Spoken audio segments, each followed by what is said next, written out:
Hello friends, आज का video का टाइटल है आईबीपीएस पीओ इंटरव्यूज। मैंने कितने बार आईबीपीएस पीओ इंटरव्यू दिया और उसमें कैसा क्वेश्चंस पूछे गए थे मुझे और उसका सही जवाब क्या है, आज आपके वीडियो में मैं बताने वाला हूँ। तो शुरू करने से पहले आप लोगों को कहना चाहता हूँ, जो लोग अभी आईबीपीएस पीओ का एग्ज़ाम दिए हैं उन लोग के लिए बहुत बहुत कॉन्फिडेंस के साथ बोल सकता हूँ, आप लोग अच्छे से प्रिपरेशन कर रहे होंगे और इंटरव्यू के लिए तैयारी कीजिए। आपका एग्ज़ाम अच्छा हो, मैं आशा करता हूँ। तो शुरू करते हैं। आईबीपीएस पीओ इंटरव्यू मैंने दिया था 2016 से लेके 17 और 18, 3 साल में लगातार आईबीपीएस पीओ का इंटरव्यू फेस किया हूँ। हालांकि तीनों में मुझे किसी पे भी नहीं सफलता मिला है, लेकिन मुझे एक चीज़ सीख मिला है कि आईबीपीएस पीओ का इंटरव्यू का जो सिचुएशन होता है, जो क्वेश्चन पैटर्न आता है, जो क्वेश्चन पूछता है, वो एकदम टफ नहीं होता है। आपको लगता है कि इंटरव्यू में बहुत ही हार्ड क्वेश्चन पूछे जाएंगे या आपका नर्वसनेस हो जाता है उस सब से, तो मैं आपको पहले शेयर करता हूँ मेरा जो एक्सपीरियंस हुआ था 2016 ऑनवर्ड्स में आपको बताने वाला हूँ। तो पहले जब हमें आईबीपीएस पीओ का इंटरव्यू दिया था 2016 में, उसमें मेरा प्रीलिम्स और मेंस अच्छे से गया था। मेंस में लगभग 65 के आसपास नंबर मिला था मुझे। वो उस टाइम पहला बार चेंज हुआ था पैटर्न, आपको शायद पता होगा। तो पैटर्न चेंज हुआ था, उसके लिए कारण थोड़ा कट ऑफ भी कम भी गया था। तो ऑल ओवर इंडिया 52.5 के आसपास कट ऑफ गया था और मेरा नंबर 13 मार्क्स ज़्यादा था कट ऑफ से। तो मुझे लगता था कि मेरा हो जाएगा, तो वो एक ओवर कॉन्फिडेंस मेरे में आ गया था। तो इसलिए मुझे लगा कि शायद इंटरव्यू में क्रैक कर लूँगा। तो इंटरव्यू में क्या हुआ था, पहले सबसे इम्पोर्टेंट बात है कि आपको आपका जो बेसिक है कॉन्सेप्ट है वो क्लियर करके रखना है। Banking related, current affairs related, और सबसे इम्पोर्टेंट बात है आपका सब्जेक्ट रिलेटेड। ग्रेजुएशन में आप जो सब्जेक्ट लिए थे या बीटेक किए थे, आप जो भी किए थे, उसका जो लास्ट आपका जो एक्सपीरियंस है, जो पर्टिकुलर नॉलेज है, वो थोड़ा सा आप इनकलकेट कर लीजिएगा, क्योंकि वहाँ से भी क्वेश्चंस पूछते रहते हैं। तो मुझे, जैसे मैं फिजिक्स बैकग्राउंड से हूँ, तो मुझे फिजिक्स से 2-3 क्वेश्चन पूछा था। तो हालांकि मैं उतना टच में नहीं था, फिर भी 1-2 आंसर में दे पाया था, लेकिन मेरा कॉन्फिडेंस डाउन हो गया। उसके बाद आपको क्वेश्चन पूछा था मुझे banking repo rate and reverse repo rate के बारे में बताने बोला था। तो मैंने जो डेफिनेशन पढ़ के गया था, एकदम डेफिनेशन रट के बोल दिया। तो वो मैंने नोटिस किया कि मुझे पता चला कि इन रट के बोलने से नहीं होगा। तो क्या हुआ था, उसके कारण मेरा नंबर शायद उसके लिए कम आया, मैं तो नहीं कह सकता क्यों कम आया। तो इंटरव्यू के जो सबसे इम्पोर्टेंट चीज़ है, आपको सबके जो आपको क्वेश्चन पूछेगा, पैनल में मान लीजिए 4 या 5 सर रहेंगे, तो सर या मैडम रहेंगे, तो उन जो आपको क्वेश्चन पूछता है उनके आंखों में आंखें रख के आपको बात करना पड़ेगा। Eyes to eyes contact is very important for IBPS and SBI और जो भी इंटरव्यूज होता है आप देने आगे जाने वाले देने वाले। तो इसके लिए आपको सबसे इम्पोर्टेंट है आपका जो डिसिप्लिन है, आपका एटिकेट्स बहुत इंपॉर्टेंट है। आप आई टू आई कॉन्टैक्ट रखिए और आपका जो ड्रेसिंग कोड है एकदम फॉर्मल में जाइएगा, क्लीन शेप जाइए और जितना हो सके एक वर्ड्स यूज कीजिए जो आपको पता है।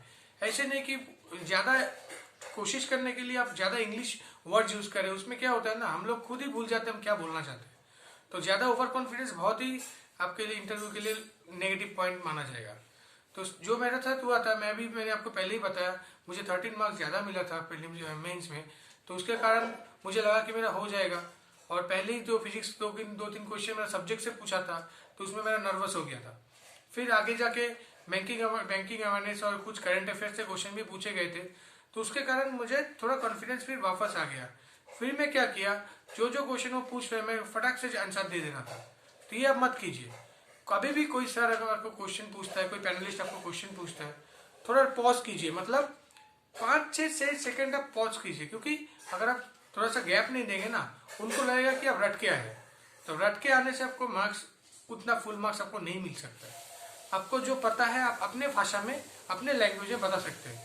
हाँ, एक और इम्पोर्टेंट बात, किसी का, हम सबका इंग्लिश बहुत ही स्ट्रांग नहीं हो सकता है, सबका इंग्लिश स्ट्रांग नहीं है, सबका हिंदी, किसी का दूसरा लैंग्वेज जो आपका इम्पोर्टेंट, लेकिन हिंदी और इंग्लिश छोड़ के आप लोग इंटरव्यू में कुछ यूज नहीं कर सकते हैं, ये आपको पता होना चाहिए। हाँ, आपका आरआरबी वाला इंटरव्यू होता है तो कभी कभी वहाँ पे रीजनल लैंग्वेज जो है वो प्रेफर कर सकते हैं, लेकिन आईबीपीएस का जो इंटरव्यू आने वाला है और जो होता है उसमें आपको इंग्लिश में थोड़ा सा आपको नॉलेज ज़्यादा करना पड़ेगा। और अगर आपको क्वेश्चंस जो सर पूछ रहे हैं हिंदी में पूछ रहे हैं, तो आप उसका रिप्लाई हिंदी में ही दीजिएगा। क्योंकि ऐसा अक्सर देखा गया है कि हम लोग इंग्लिश पे फ्लो में बात करते करते कोई सर या मैडम अगर हिंदी में क्वेश्चन पूछ देते हैं तो हम लोग उसका आंसर फिर इंग्लिश में घुमा के देते हैं, तो ये एक डिसरिस्पेक्ट करते हैं आप उनको, ये आपको याद रखना चाहिए। इसके कारण मेरा भी ऐसे सिचुएशन हुआ था, कुछ मुझे एक ट्रिकी क्वेश्चन पूछा गया था कि मान लीजिए बैंक का रेपो रेट बढ़ जाता है तो उसके कारण आपको SLR CRR उस सब में कितना क्या क्या इफेक्ट पड़ेगा। तो ये मुझे क्वेश्चन का आंसर उस टाइम मुझे पता ही नहीं चला, इसके कारण मैं कुछ भी मतलब उस सिचुएशन में मुझे आंसर देना था ये लगा के मैं बोल दिया।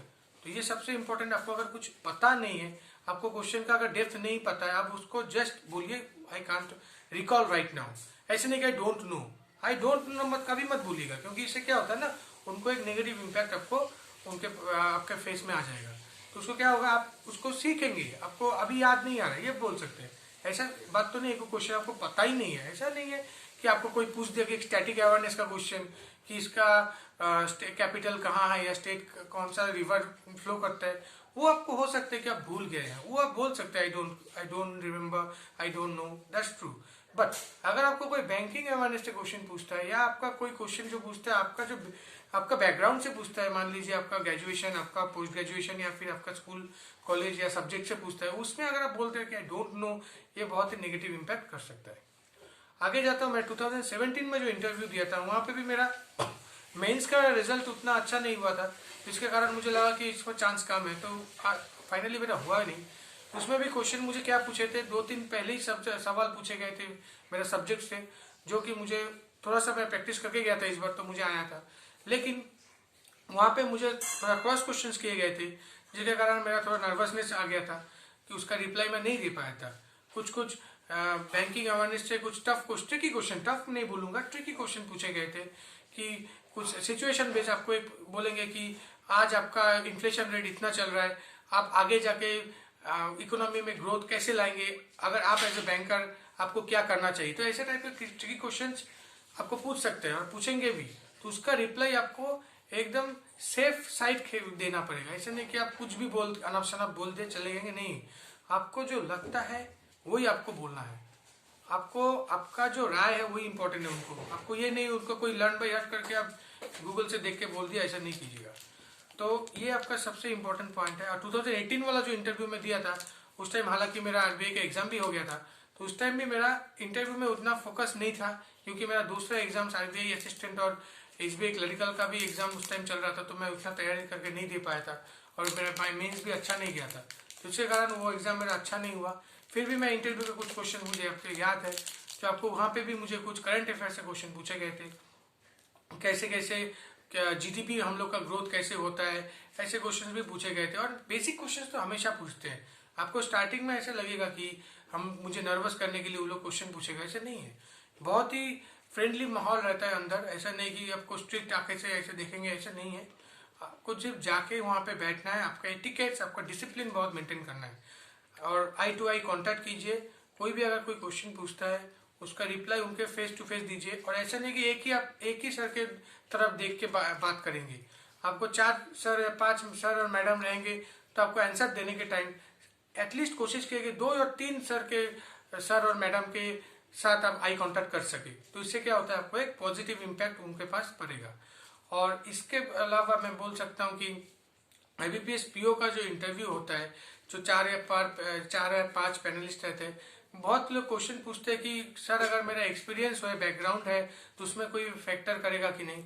हाँ, इसमें मैं बोल सकता हूँ कि देखिए, अगर आपका कोई बैंकिंग एक्सपीरियंस होता है, मतलब कोई प्राइवेट बैंक हो या गवर्नमेंट बैंक कोई भी हो, अगर आप क्लरिकल में थे तो उसका एक पॉजिटिव इम्पैक्ट हमेशा पड़ेगा, जरूर पड़ेगा। लेकिन सबसे इम्पोर्टेंट बात है कि आपका जो मेंस में जो आप स्कोर कर रहे हैं उसका वैल्यू सबसे हाई रहता है, क्योंकि अगर आपका मेंस में स्कोर मिनिमम, मैं आपको एक एग्जाम्पल के तरफ दे रहा हूँ, क्योंकि मेरा भी आपको पता था 12 और 13 मार्क्स ज़्यादा था, फिर भी मेरा नहीं हुआ।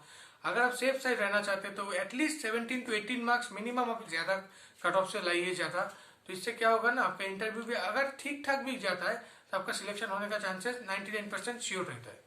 तो इसलिए ज़्यादा इम्प्रोवाइज कीजिए, आपका जो मेंस है, IBPS का मेंस है, उसमें ज़्यादा फोकस कीजिए, जितना हो सके GA वगैरह पढ़िए, और इंटरव्यू में एकदम स्ट्रांगली जाके जो क्वेश्चन पूछता है उसका रिप्लाई जी दिए।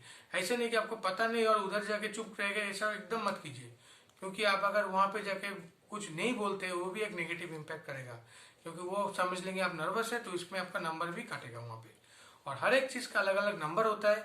मैं एकदम विस्तारित से आपको बता रहा हूँ। आपका अगर आपका जो मैनर्स है, आपका जो डिसिप्लिन है, आप कैसे अंदर आए डोर नॉक करके, कैसे आप आपका जेस्चर, आपका पोस्चर, ये सब मैटर करता है वहाँ पे। उसमें आपका 10 से 15 मार्क्स वहाँ पे ही रहता है। उसके बाद आपका जो, मैंने आपको पहले ही पता है, बहुत बार बोल चुका हूँ, आई कांटेक्ट, उसमें भी आपका 5-6 नंबर रहता है।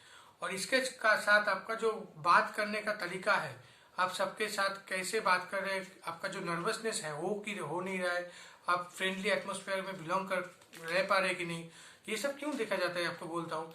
ये इसलिए देखते हैं कि हम लोग अब डे टू डे लाइफ में बैंकिंग एक्टिविटीज करेंगे, ढेर सारा कस्टमर्स का इंटरफेस होगा वहाँ पे हम लोग के पास, तो हम लोग को डट के वहाँ पे सामना करना पड़ेगा, उनका क्वेरी सॉल्व करना पड़ेगा। उनका काम में हम लोग नेगेटिव इम्पैक्ट नेगेटिव नहीं कर सकते ना वहाँ पे, तो इसके लिए वो हम लोग को जज करते हैं। सर लोग जज करेंगे आपके पास कितना कैपेसिटी है, आप कितना low down to the earth creature है, ऐसे पूछता है। तो इसके लिए आपको मैं बोलता हूँ, आप जब भी इंटरव्यू देंगे तो एकदम नीट एंड क्लीन ड्रेस पहन के जाइए, सबसे इंपॉर्टेंट बात वो है। सेकंड पॉइंट, आपका जो जेस्चर होगा, पोस्चर, एकदम अच्छे से बैठिए, जाके चेयर को एक बार मतलब कुर्सी को वहां पे जाके बैठिए। ऐसा नहीं कि आप साउंड कर दिए वहां पे, वो भी इम्पैक्ट करता है। आपको एकदम आराम से जाके बैठना है। और सबसे इम्पोर्टेंट बात, सबके तरफ सबको ग्रीटिंग करना है, आने के बाद ही सबको तरफ देख के एक बार गुड मॉर्निंग या गुड आफ्टरनून जो भी आपको ग्रीट करना है। और अगर मान लीजिए आपका इंटरव्यू का टाइम शाम के टाइम होता है, तो उसमें एक इशू मैं आपको बोल देता हूँ। मेरा जैसे हुआ था लास्ट टाइम इंटरव्यू 2017 में, तो उसमें क्या हुआ था, मेरा एकदम last to last second last में इंटरव्यू हुआ था। तो उसमें क्या होता है ना, उन लोग भी थोड़ा टायर्ड हो जाते हैं, इतना सुबह से लेके शाम तक इंटरव्यू कंडक्ट करते हैं।